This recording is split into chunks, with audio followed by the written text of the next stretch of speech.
Ok, alors ça c'est bien, je suppose que tout le monde a vu que son image s'est mise à jour. Parfois des images noir et blanc c'est vraiment bien, c'est mieux que la version couleur. Par exemple cette image-ci elle n'est pas terrible du tout. Peut-être qu'en noir et blanc ça donnerait mieux qu'en couleur. Il vaut mieux une belle image noir et blanc qu'une image couleur banale.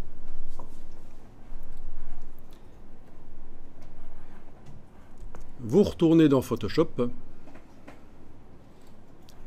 vous fermez l'image qui est actuellement ouverte, CTRL W ou menu fichier fermé. Fichier fermé. Voilà. Vous êtes dans Photoshop et vous allez demander ouvrir. Donc Photoshop est un logiciel qui traite des images pixels. On va faire fichier ouvrir. Parce qu'on va ouvrir une image pixel. D'accord? Il n'y a pas de raison de faire fichier importé. Ce n'est pas un format exotique différent de ce que le logiciel a l'habitude de travailler. Donc on fait fichier ouvrir. Et vous allez ouvrir une autre image. Une autre image qu'on va également transformer éventuellement en noir et blanc. Alors, petit message ici. Non-concordance des profils incorporés. Alors le sujet est vaste et ça demande d'étudier ça, mais je vous préviens tout de suite, quand vous avez ce genre de boîte, l'option la plus appropriée est généralement la première, préférer le profil incorporé. Donc là, c'est des questions de gestion des couleurs. Vous n'avez pas eu nécessairement la boîte de dialogue, moi je l'ai eu.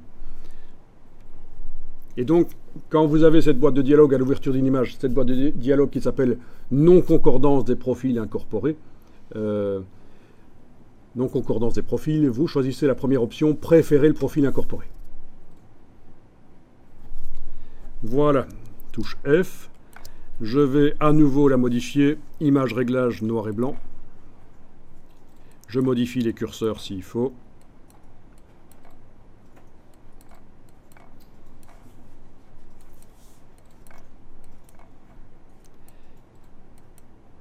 Et quand c'est bon, je clique sur OK.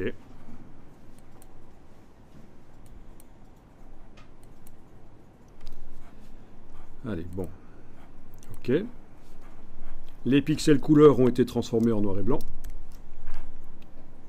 Et on va mettre à jour le fichier qui est sur le disque dur en faisant fichier enregistré. Je vous rappelle qu'on ne change pas le nom. InDesign connaît ce fichier sous ce nom-là et je ne dois pas changer le nom. Voilà, fichier enregistré, OK dans la boîte d'enregistrement.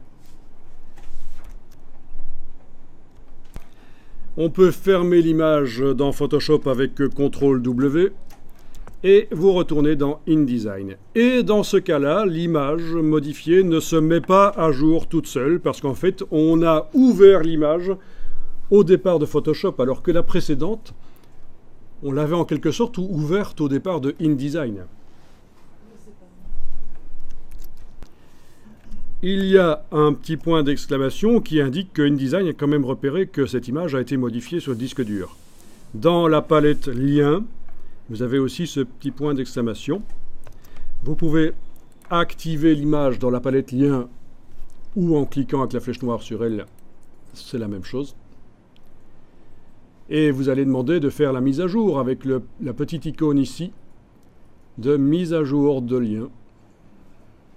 Quand vous cliquez, ça met à jour. Voilà. Donc ça, c'est deux manières de modifier les images dans Photoshop.